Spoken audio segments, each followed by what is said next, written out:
Greetings, friends of liberty. The well-known societal and political pundit James Lindsay needs little introduction. He's capable of garnering 500,000 views per YouTube interview.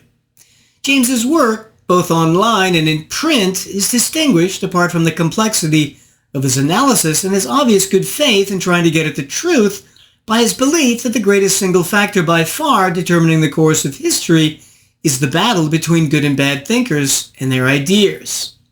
This, according to James, determines the fate of civilizations.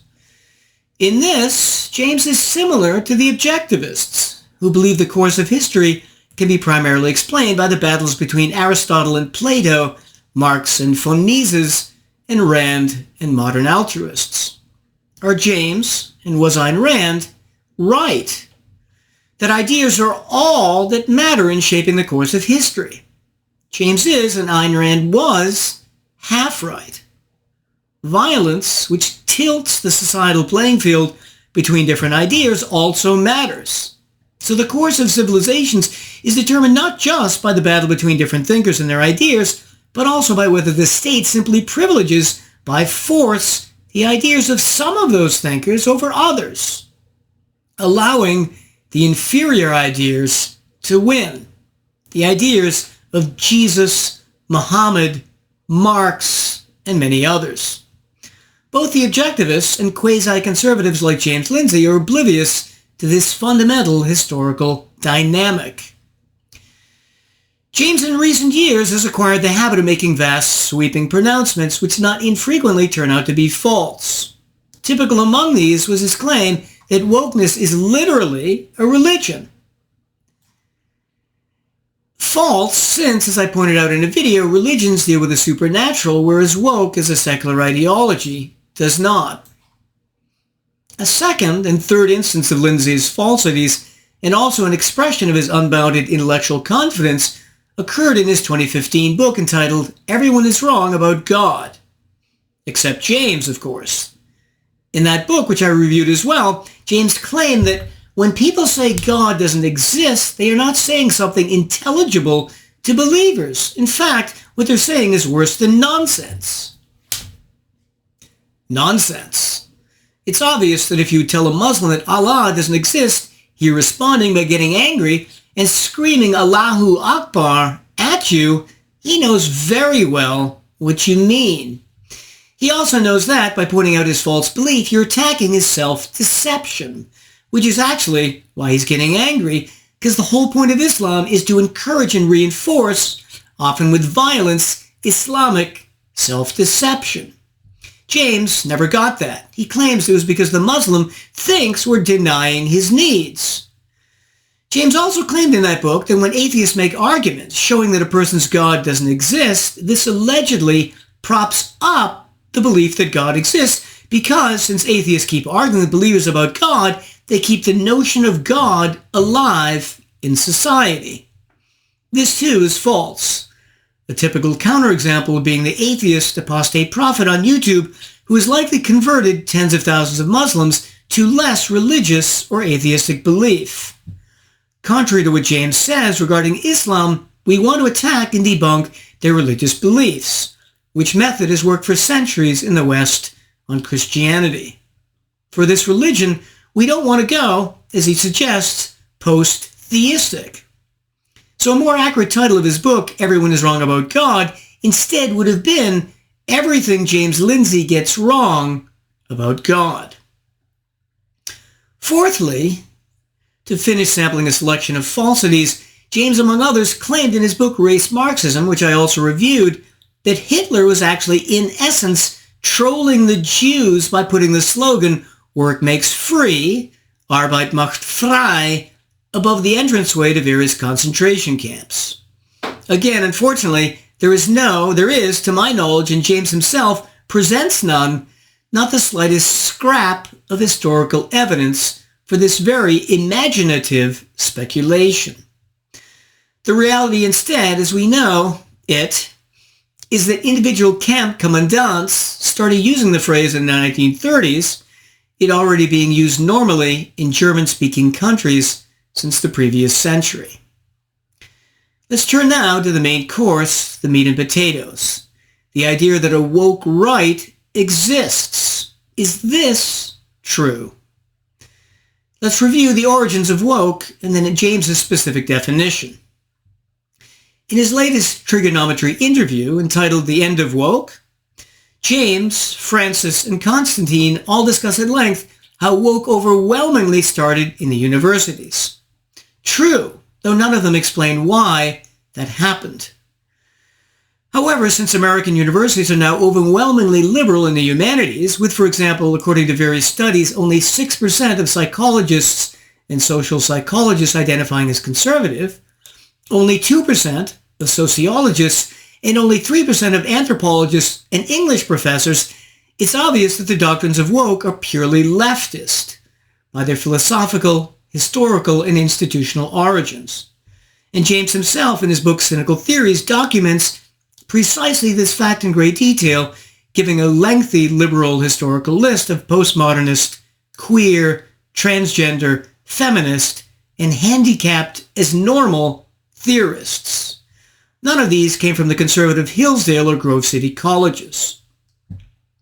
The intellectual reality is that all ideologies and movements have A, a specific content, and B, are rooted in a historical context. This is what defines them. Marxism, Nazism, Extinction Rebellion, Judaism, Shintoism, Islam, and Christianity are all historically defined. It would thus make no sense to talk of right Marxists, left Nazis, or right Greenpeace. So, given that woke historically and intellectually couldn't be more joined at the hip to the left, how does James justify his usage claiming there's a woke right? Starting at the 4910 timestamp of the above video, he does it in two ways. One is kind of philosophical and one is practical. Let's review each. Practically, he says, look at how they behave. They, the woke right, behave exactly like the woke. There's the targeted influence campaigns. They create the illusion that there's massive support for this and massive distaste for that. And secondly, they are highly invested in identity politics. The answer for them, for a leftist identity politics, is a reaction identity politics. Let's examine these two reasons. Number one, the targeted influence campaigns. So if by this he means attempted political influence, every political party and group targets people to influence. Every flyer sent out by any of thousands of political organizations is trying to influence the electorate. Politics is largely influence. But if by influence he instead means the cancellation of people like the woke do, then this too is something that everyone in politics does. So for example, conservative activist Christopher Rufo famously targeted then Harvard president Claudine Gay, and by exposing her plagiarism, played an influential role in getting her canceled. Fired. That was great. Trying and succeeding in getting someone fired or canceled doesn't make Christopher Rufo woke. What would make someone woke is if they did it for woke reasons. So if, for example, as happened, biochemist Tim Hunt was canceled because he made the following joke about women at a conference. When they are in the lab, you fall in love with them, they fall in love with you, and when you criticize them, they cry. That got him fired.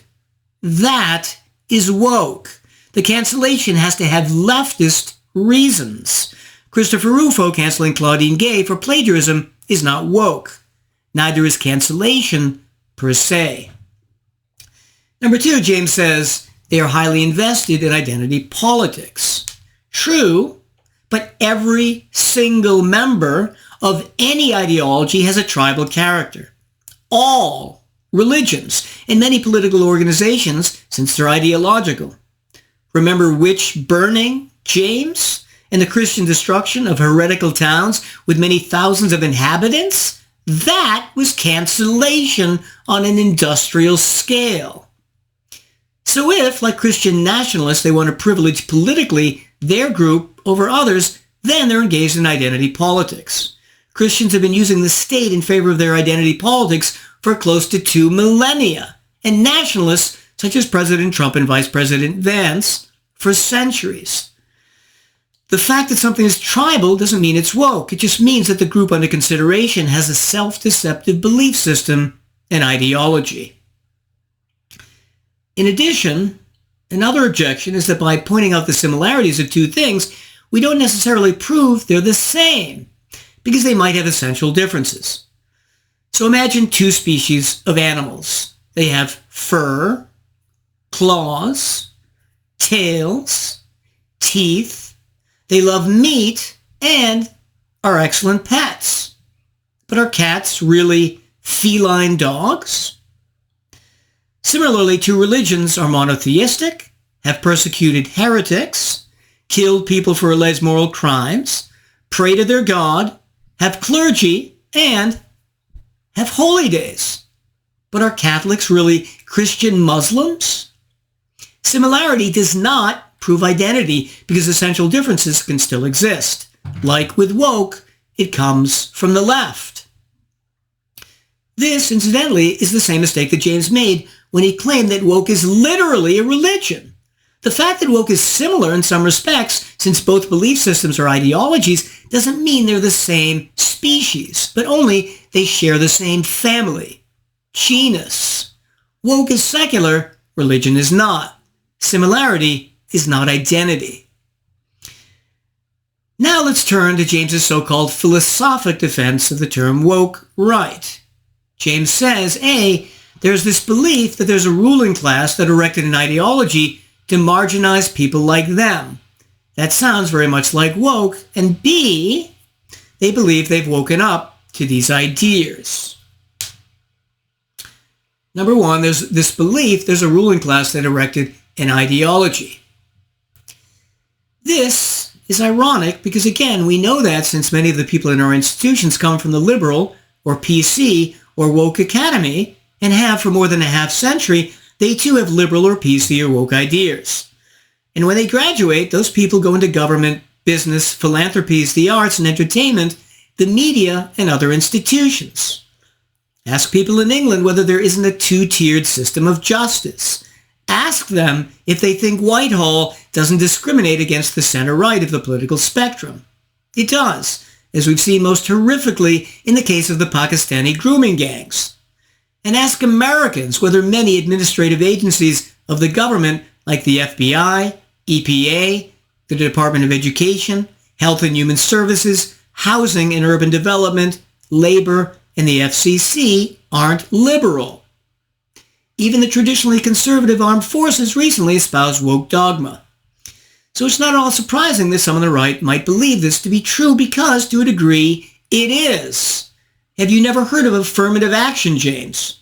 Practiced throughout the West in both public and private institutions against whites and males for a half century now? Number two, again, philosophical. James says, some on the right believe they've woken up to these ideas. Yes, but every single group that starts believing any new idea believes they've woken up to them. So every single new Muslim, Christian, or Buddhist believes he's now aware of the real identity of the world, the alleged Muslim, Christian, or Buddhist reality, to which he's woken up. So again, this doesn't differentiate one tribe or ideology from another. What would? Again, having specifically woke leftist ideas that have come from the academy. Finally, who does James give as examples of the woke right?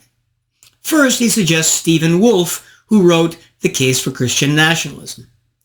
But as mentioned already, Christian nationalism has been around for many centuries. The person who is probably more responsible for starting World War I than any single human being, the German Kaiser, Wilhelm II, was an ultra-nationalist and ultra-Christian, like many MAGA. Was the Kaiser woke right, James? Secondly, James suggests Tucker Carlson as woke right. Now, Tucker, as buffoonish and anti-American as he is, in many ways is simply a continuation of prominent and long-standing strands on the Republican right. He, too, is a nationalist like J.D. Vance and the president. He's a Christian like the vast majority of Republicans, and he's a conspiracy theorist like Alex Jones, Laura Loomer, Mike Lindell, Steve Bannon, and most famous of all, the 45th and 47th presidents of the United States, whose conspiracy theories have ranged from claiming back in 2016 that Ted Cruz's father, Rafael Cruz, was in on the assassination of JFK, to the biggest conspiracy theory of all, Stop the Steal, whose Kool-Aid the majority of MAGA quickly swallowed. Is President Trump woke right, James? If not, then neither is Tucker Carlson, who is simply ultra-MAGA. In conclusion, woke right is a boogeyman of Lindsay's imagination. It doesn't exist because woke is left. In addition, it doesn't exist because similarities don't prove identity. Cats, despite their similarities, have essential differences too and will never be feline dogs. Thirdly, woke right doesn't exist because tribal tendencies, with their intrinsic cancellations and identity politics, are part of all ideologies and have been for millennia. What does exist on the right are some extreme MAGA Republicans like Tucker Carlson and Candace Owens who feed off of the very same authoritarian Christianity, ethnocentrism, nationalism, and conspiracy theories that have existed there for many decades. Not good, as James recognizes, but not woke. Happy for my part that here in 18th century England, woke thankfully just means you're not asleep. I bid you well and remain the Scarlet Pimpernel.